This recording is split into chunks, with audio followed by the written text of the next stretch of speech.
নমস্কার বন্ধুরা, গল্পের নন্দনকানন চ্যানেলে আরও একবার আপনাদের স্বাগত জানাই।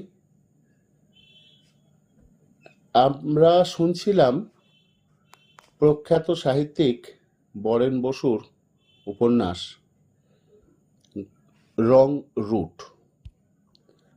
শুরু করছি রং রুট উপন্যাসের তৃতীয় পর্ব। বন্ড আবার কিসের?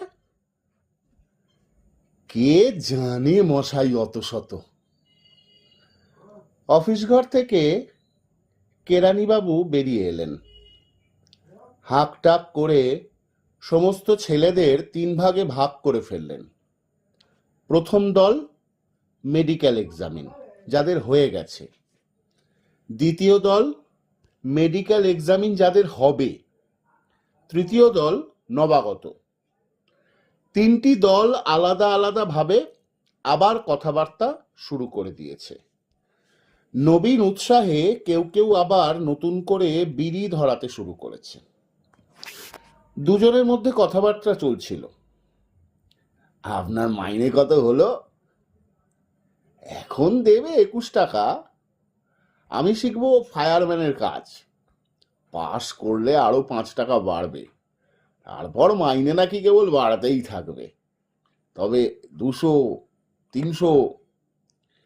কেন, যেন ঠাকুরমার ঝুলির গল্প রে, অর্ধেক রাজত্ব আর রাজকন্যা দেওয়ার জন্য বসে আছে। সালাদের সব ধাপ্পাবাজি।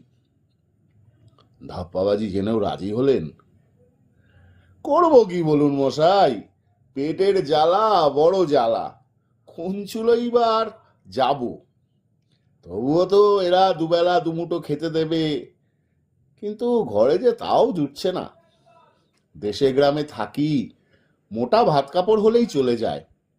চাকরি আমার বাপ দাদা 14 পুরুষে কেউ কোনোদিন করেনি। কিন্তু জিনিসের দাম যেভাবে চড়ছে, তাতে তো মশাই আর 2 দিন বাদে না খেয়ে শুকিয়ে মরতে হবে। বুঝলেন না ব্যাপারটা? এ বেটারা ইচ্ছে করেই জিনিসের দাম চড়াচ্ছে, তাহলেই আমাদের মতো গরিবেরা ঢুকতে বাধ্য হবে। কেরানিবাবু আবার হন্তদন্ত হয়ে বেরিয়ে এলেন। বললেন, প্রত্যেক দল সিঙ্গেল লাইনে ফল ইন। ফল ইন কথাটার অর্থ যারা বোঝে না, তারা কেরানিবাবুর মুখের দিকে ফ্যাল ফ্যাল করে চেয়ে থাকে। বিরক্তিতে নাক কুঁচকে কেরানিবাবু আবার সকলকে একের পেছনে আরেকজনকে দাঁড় করিয়ে দেন। একে একে 3টে দলই অফিস ঘরে ঢুকতে থাকে। নতুন যারা ভর্তি হবে তাদের এনরোলমেন্ট ফর্ম ভর্তি করা চলতে লাগলো। নাম, ধাম, বর্ণ, গোত্র, জাতি, ধর্ম কিছুই বাদ পড়ল না। যারা চোখ কান বুজিয়ে টপাটপ না বলতে পারে, সেখানে কেরানিবাবুই কলমের ডগায় যা আসে তাই বসিয়ে দেন। সময় বড় কম, তাড়াতাড়ি কাজ সারতে হয়। ফর্ম ভর্তি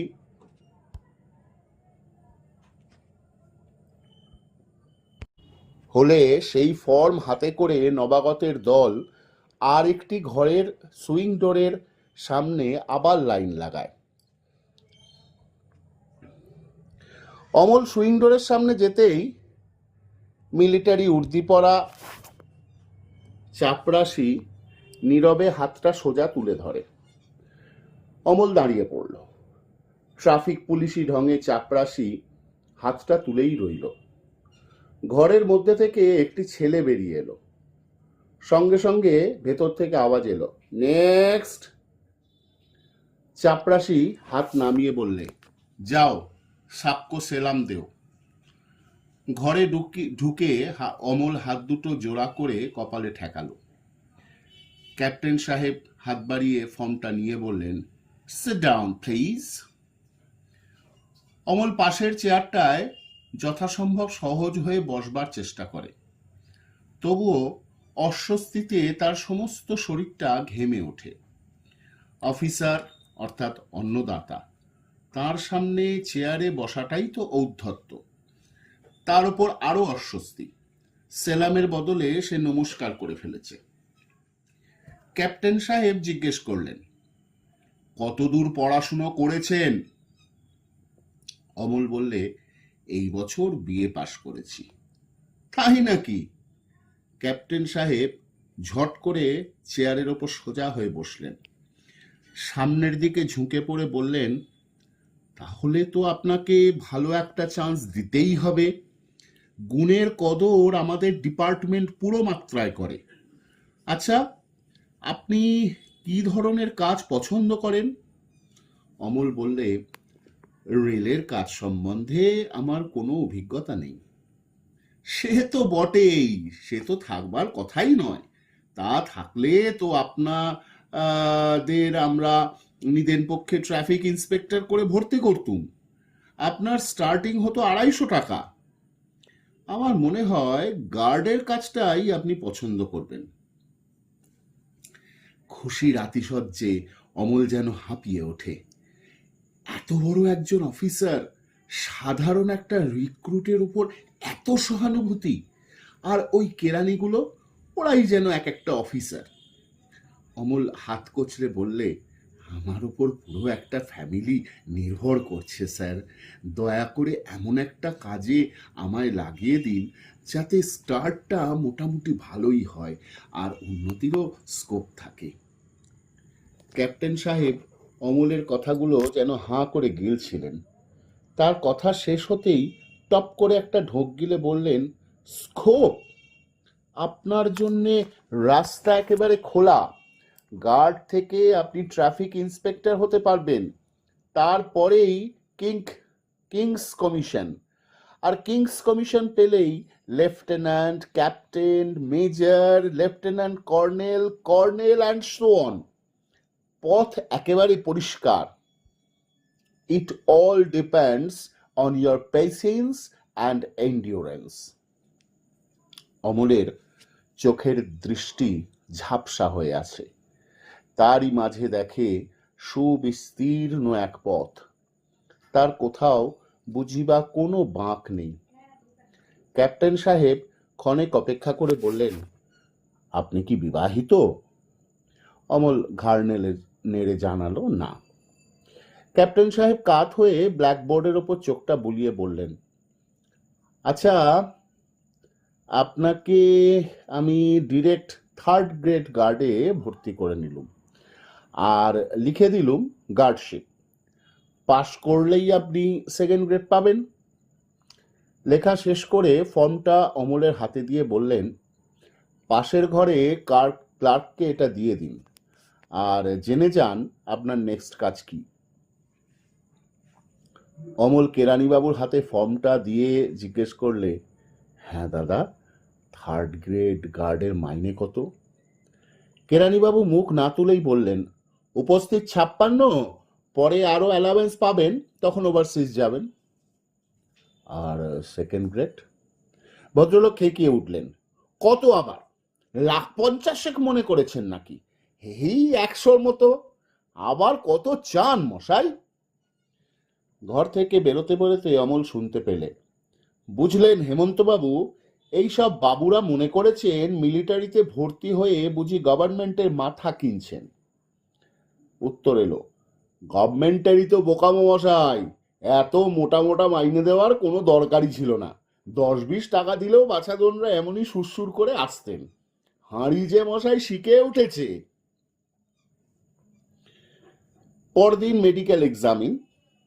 অমল মেডিকেল ইন্সপেকশন রুমের বাইরে একটা বেঞ্চে হাপিত্তেশ করে বসে আছে। ক্রমিক নম্বর অনুযায়ী ডাক পড়ছে।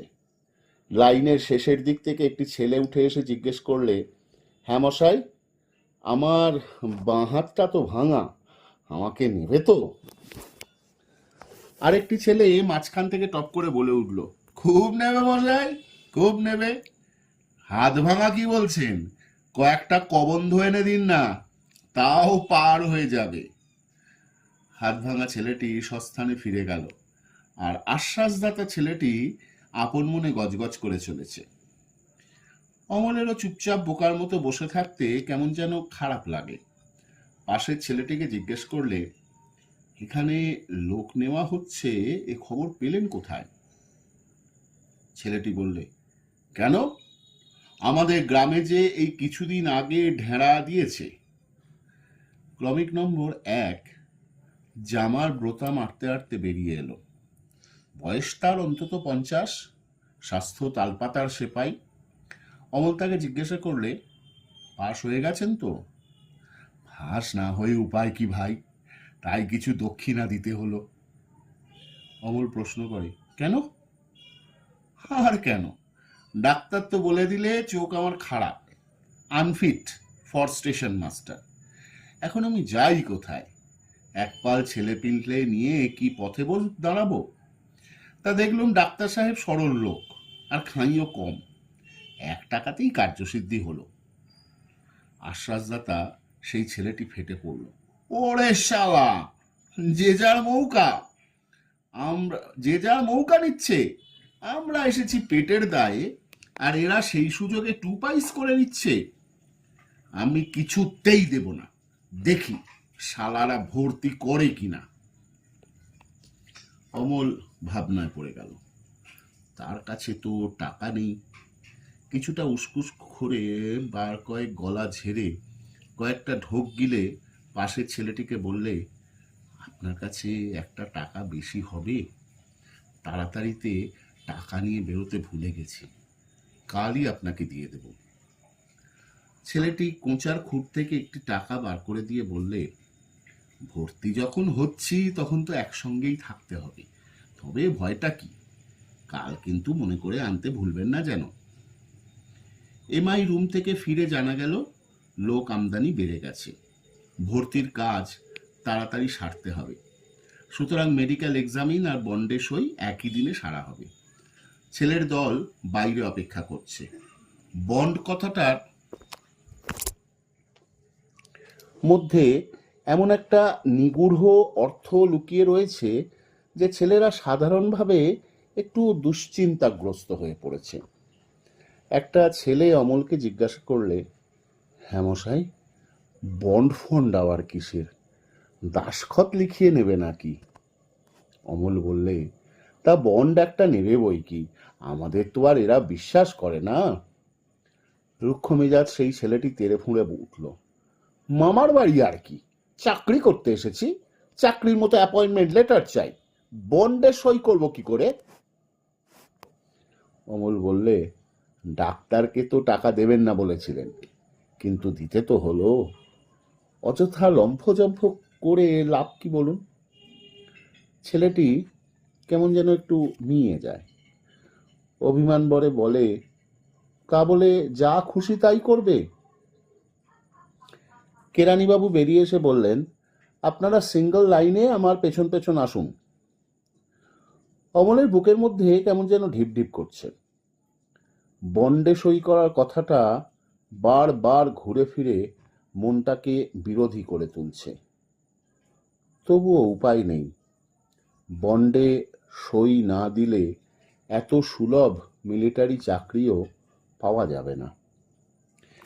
ক্যাপ্টেন সাহেবের ঘরের মধ্যে ঢুকে ছেলেরা টেবিলের সামনে লাইন দিয়ে দাঁড়ালো।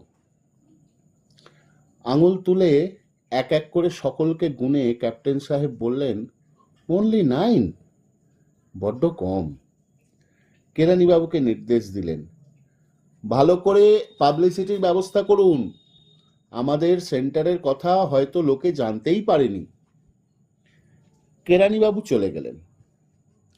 ক্যাপ্টেন সাহেবের মুখের ওপর বিরক্তির ছায়া কালো হয়ে উঠেছে। এনরোলমেন্ট ফর্মগুলো নিয়ে নাড়াচাড়া করে পাশে সরিয়ে রেখে মুখ তুললেন। পেছনে একটু হেলে পড়ে বললেন, এনরোলমেন্ট ফর্মে একটা করে সই দিলেই আপনাদের ভর্তি হওয়ার কাজ শেষ। রুক্ষ মেজাজ সেই ছেলেটা বললে, কিন্তু কিসে আমরা সই দিচ্ছি সেটা তো আমাদের জানা দরকার। অফকোর্স।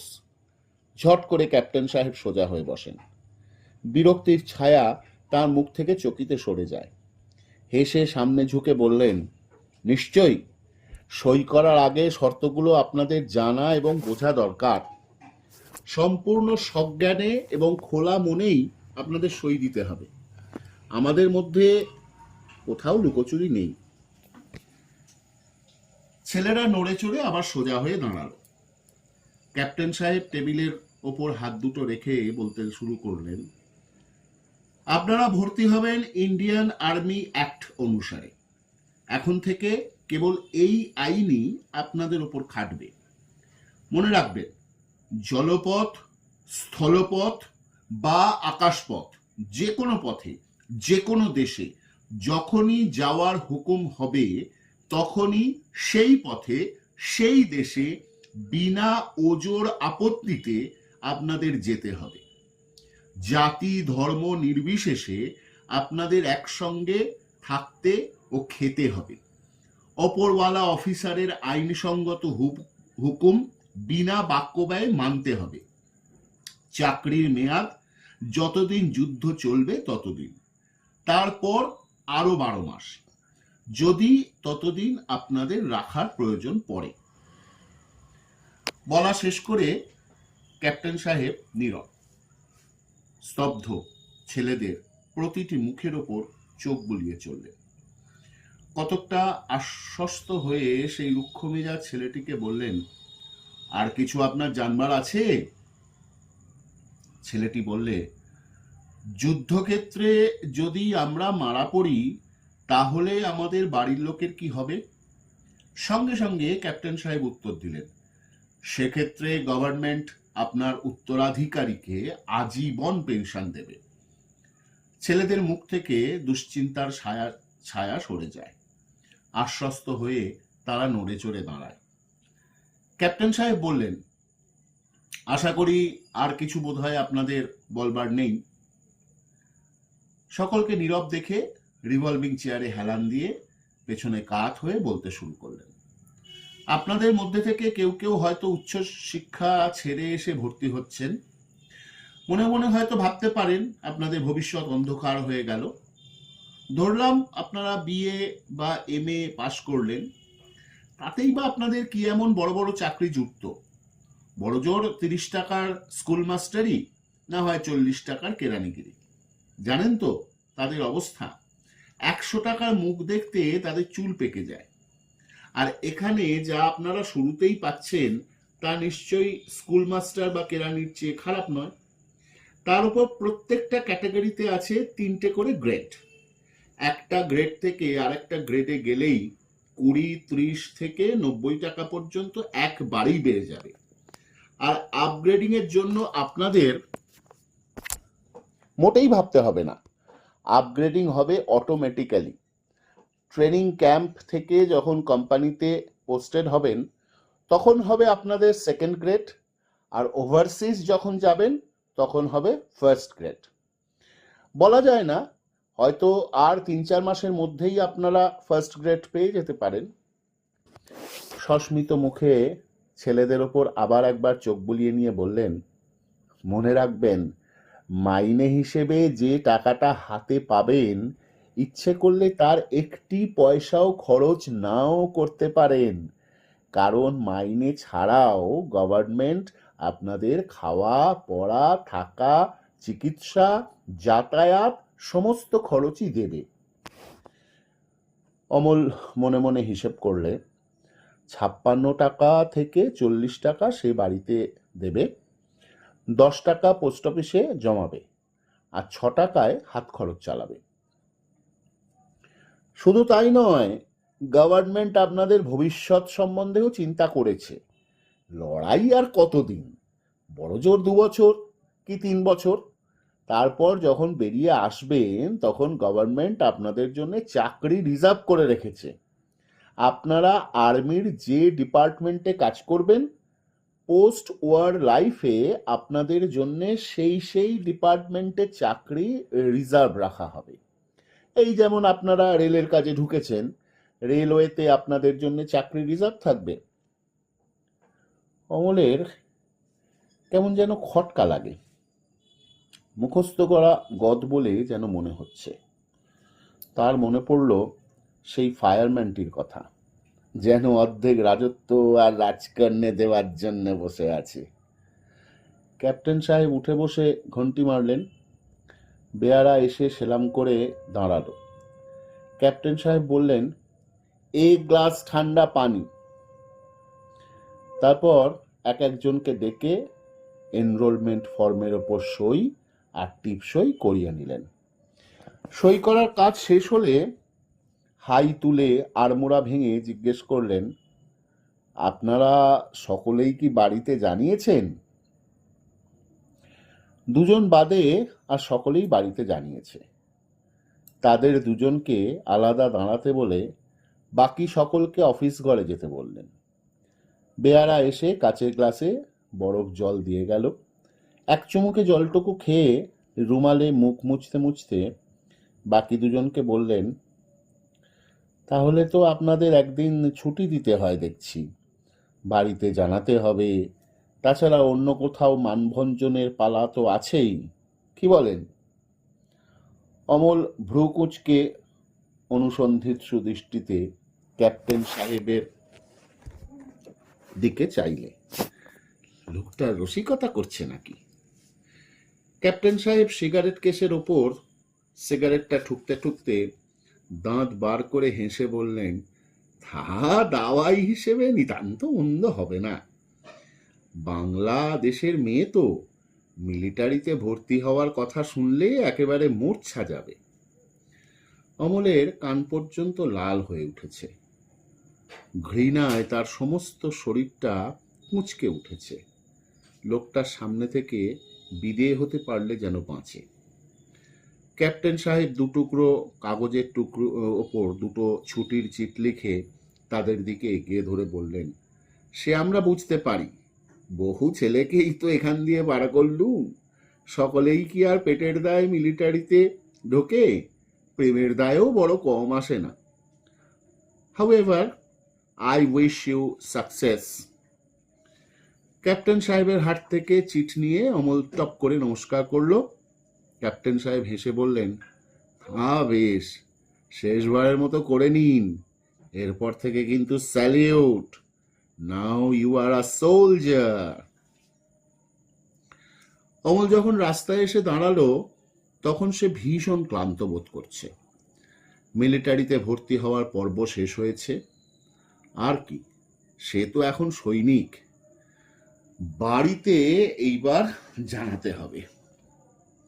কিন্তু কথাটা সে পারবে কেমন করে? হঠাৎ তার চোয়ালটা শক্ত হয়ে ওঠে, দাঁতগুলো কড়মড় করতে থাকে। বাড়ির সকলে ব্যথিত হবে, সে তো কয়েকটা মুহূর্তের জন্যে। তারপর টাকা যখন হাতে পড়বে তখন সব ব্যথার উপশম হয়ে যাবে, স্নেহের চাপ যাবে বেড়ে। টাকার অঙ্ক যত বাড়বে স্নেহের মাত্রাও সেই পরিমাণে বাড়তে থাকবে। তবে আর বলতে ভয়টা কিসের? আচ্ছা, বাবা কি করবেন? রাগ, তাতেই বা কি এসে গেল? ছাই খেয়ে তো আর একটা মানুষ বাঁচতে পারে না। হ্যাঁ, সোজাসুজি এই কথাই সে বলবে, কাকেও সে ছেড়ে কথা বলবে কইবে না। স্নেহ ভালোবাসার মুখোশ টেনে খুলে দেবে।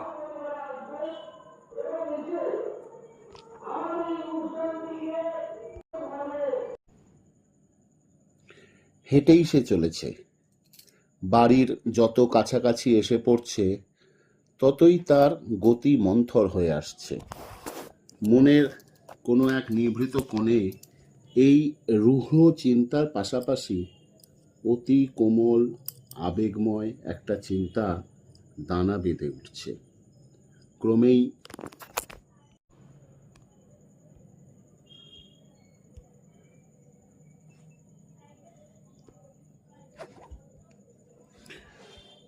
যেন সে ভীরু হয়ে পড়ছে। তার মিলিটারিতে ভর্তি হওয়ার খবরে তো বাড়িতে মরা কান্না পড়ে যাবে। কিন্তু সেই বা করবে কি? অতি সাধারণ একটা চাকরি জোগাড় করার জন্যে সে অক্লান্ত চেষ্টা করেছে। অফিসের দরজায় দরজায় ঘুরেছে, আত্মীয় অনাত্মীয়ের খোসামত করেছে, ঘুষ দিতে রাজি হয়েছে, তবুও তো তার চাকরি হয়নি। দেশের লোক তাকে বিশ্বাসঘাতক বলবে, তা তো বলবেই, কিন্তু কেবল তাকেই বলবে যেহেতু সে সাধারণ সৈনিক হয়ে চাকরি নিয়েছে। হতো সে একটা বড় অফিসার, লোকে তাকে খাতির করত। ব্রিটিশকে সে সাহায্য করছে, তা তো করছেই, কিন্তু যেহেতু তার অন্ন জুটছে না, তার বাড়িতে হাঁড়ি শিকে উঠেছে, তাই সে হলো বিশ্বাসঘাতক। আর সমীরনেরা মিলিটারি কন্ট্রাক্ট ধরেও দেশভক্ত হয়ে রয়ে গেল। মানুষের জীবন নিয়ে যারা ছিনিমিনি খেলছে তারা মহামানবেরই মর্যাদা পেল। বড়লাটের বাড়ি ধর্ণা দিয়ে যারা ভিখিরিপনা করছে তারা হলো জাতির ভাগ্য নিয়ন্তা, আর বিশ্বাসঘাতকের তকমা এঁটে দেওয়া হলো তাদের গায়ে যারা হাভাতের দল। বাড়ির সামনে দাঁড়িয়ে কড়ায় হাতটা দিতেই অমলের বুকের মধ্যে দূর দূর করে উঠল। একটু ইতস্তত করে সে কড়া নাড়লে। ভেতর থেকে রিনি সাড়া দিলে, কে? অমল চুপ করে দাঁড়িয়ে আছে। রিনি দরজা খুলে দিলে। ভেতরে ঢুকে অমল দরজা বন্ধ করার সময়টুকু অপেক্ষা করে রইল। তারপর রিনির সঙ্গে চলতে চলতে তার কাঁধের ওপর একটা হাত রাখলে। অসহায় সে হাতের স্পর্শ রিনিকেও কাতর করে তোলে। বিষণ্ণ মুখে রিনি অমলের দিকে চোখ তুলে চায়। জুতো জামা খুলে অমল রান্নাঘরের দাওয়ায় এসে বসল। ঠাকুমা জপে বসেছেন। অমলকে দেখেই মালা ঘুরিয়ে কপালে ঠেকিয়ে বললেন, হ্যাঁ রে, কিছু হলো নাকি? তোর বাপ তো আর পেরে উঠছে না। অমল বললে, হ্যাঁ ঠাকমা, হয়েছে একটা, পরশু জয়েন করব। ঠাকুমা মালাটা নামিয়ে রেখে বলে উঠলেন, তাই নাকি? তাই বুঝি মেজকর্তার আজ ঠাকুমার কাছে বসবার ফুরসত হলো? অমল বললে, খাবার দাবার কিছু আছে? বড্ড খিদে পেয়েছে। ঠাকুমা তারস্বরে হেঁকে উঠলেন, অরে মিনি রিনি, বলি তোরা গেলি কোথায়? ছেলেটা তেতেপুরে এলো, কোথায় তাকে খাবার দাবার দিবি তা না, ঘরের কোণে বসে দিনরাত ফুসুর ফুসুর। কি যে তোদের এত কথা বুঝি না বাবা।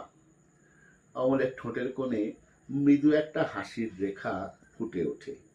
এই তো রং বদলাচ্ছে। ঠাকুমা একটু অপেক্ষা করে আবার হাঁকলেন, বলি মেয়েগুনো, বলি তোরা মরেছিস নাকি?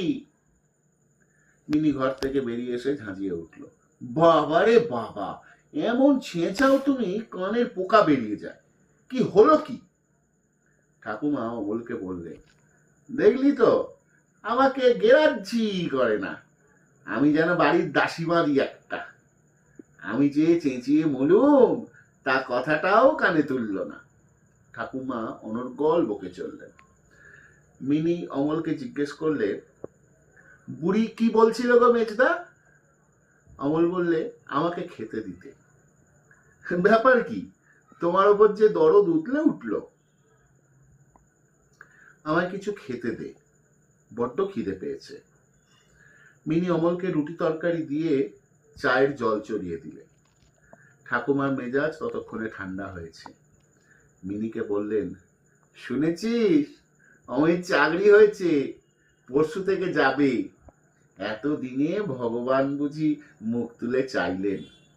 হ্যাঁ রা অমি, তা মাইনে কত হলো?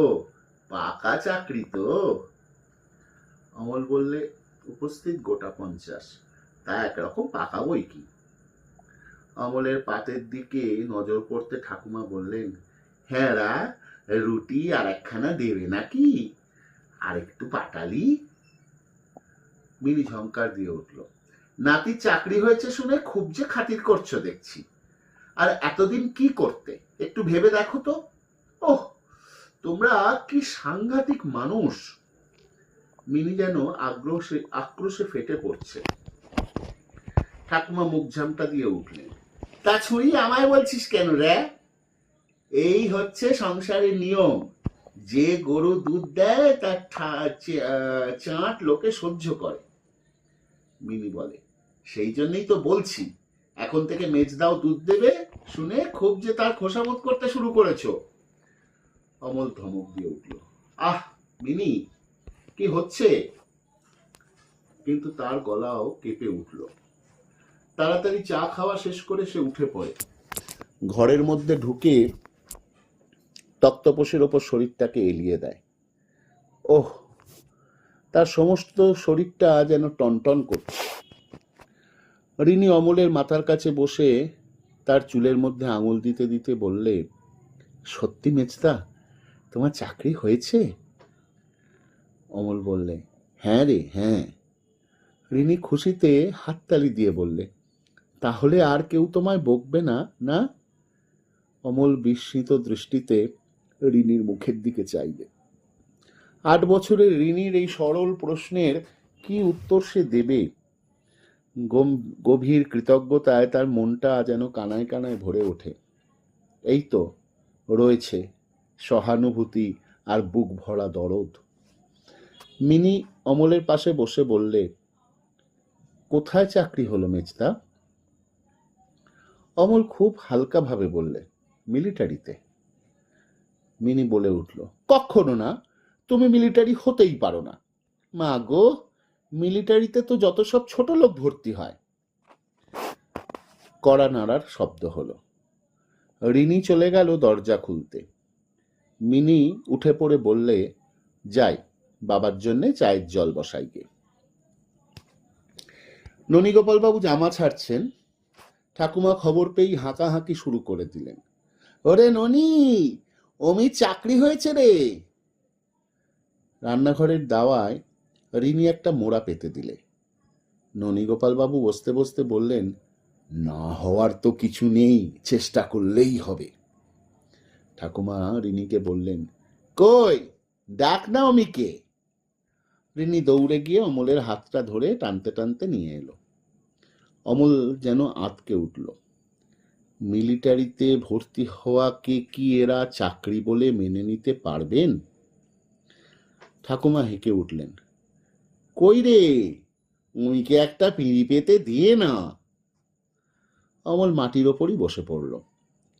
রিনি বসলো তার কোল ঘেঁষে। মিনি ননীগোপাল বাবুর হাতে চায়ের কাপ দিয়ে অমলকে জিজ্ঞাসা করলে, আর একটু খাবে নাকি মেজদা? অমল বললে, থাকে তো দে। ননীগোপাল বাবু চায়ে চুমুক দিয়ে বললেন, কবে জয়েন করতে হবে? অমল বললে, পরশু সকাল থেকে। সকাল নয়তো সন্ধেবেলায় আবার কোন অফিস সকাল নয়তো সন্ধেবেলায় আবার কোনো অফিস খোলে নাকি? কোথায় হলো? অ্যাপয়েন্টমেন্ট লেটার পেয়েছিস? মাইনে কত? অমল উত্তর দিলে, উপস্থিত 56, পরে আরো বাড়বে। ননীগোপাল বাবু ধমক দিয়ে উঠলেন, একজন গ্র্যাজুয়েট হয়ে 56 টাকার চাকরি নিতে তোমার লজ্জা করলো না? আর ওই টাকাতে সংসারের কতটুকু সুরাহা হবে? আমতা আমতা করে অমল বললে, আমার জন্য সংসারে 1 পয়সাও খরচ হবে না। থাকা, খাওয়া, পড়া সমস্ত খরচই তারা দেবে। মাইনের টাকাটা পুরোই হাতে থাকবে। ননীগোপাল বাবু চোখ মুচকে অমলের দিকে চেয়ে বললেন, এ আবার কোন ধরনের চাকরি? অমল মরিয়া হয়ে বললে, মিলিটারি চাকরি। তার মানে? আমি মিলিটারিতে ভর্তি হয়েছি। ননীগোপাল বাবু আঁতকে উঠলেন। মুখ দিয়ে তার এক অব্যক্ত যন্ত্রণা কাতর গোঙানি বেরিয়ে এলো। স্তম্ভিত হয়ে কিছুক্ষণ চুপ করে রইলেন। মৌন আশঙ্কায় আর সকলে ননীগোপাল বাবুর মুখের দিকে চেয়ে রয়েছে। হঠাৎ ননীগোপাল বাবু অট্টহাসিতে ফেটে পড়লেন, বাহ বাহ, চমৎকার! আমার ছেলে সেপাই, আমার গ্র্যাজুয়েট ছেলে 56 টাকার সেপাই, বন্দুক ঘাড়ে করে রাস্তায় রাস্তায় টহল দিয়ে বেড়াবে। জমিদার বংশের ছেলে সেপাই সেজে রাস্তায় ঘাটে মাতলামো করে বেড়াবে। বেশ করেছো বাবা, বংশের মুখ উজ্জ্বল করেছো, আমার মুখ উজ্জ্বল করেছো, তোমার নিজেরও মুখ উজ্জ্বল করেছো। বাহ, চমৎকার! উঠে তিনি ঘরের মধ্যে চলে গেলেন। তার চোখ দুটো চকচক করছে। জপতপের ফাঁকে ঠাকুমা সব কথা শুনতে পাননি। রিনিকে জিজ্ঞেস করলেন, ননি ওরকম করছে কেন? অমির কোথায় চাকরি হয়েছে? মিনি ঝংকার দিয়ে উঠল। কোথায় আবার? মিলিটারিতে? এইবার তোমাদের স্বাদ মিটেছে তো? হ্যাঁ, কি বললি? ঠাকুমা উঠে এসে অমলকে বুকের মধ্যে জড়িয়ে ধরে অঝরে কাঁদতে লাগলেন। হে কি করলি বাবা? মিনি পাশে দাঁড়িয়ে দাঁত দিয়ে ঠোঁট চেপে ধরেছে। তবুও তার চোখ দিয়ে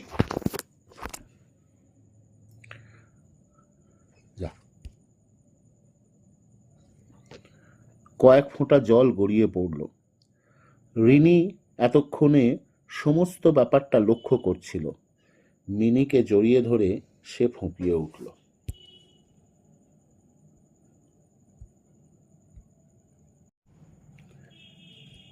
আজ এই পর্যন্তই।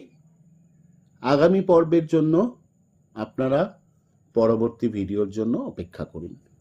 নমস্কার।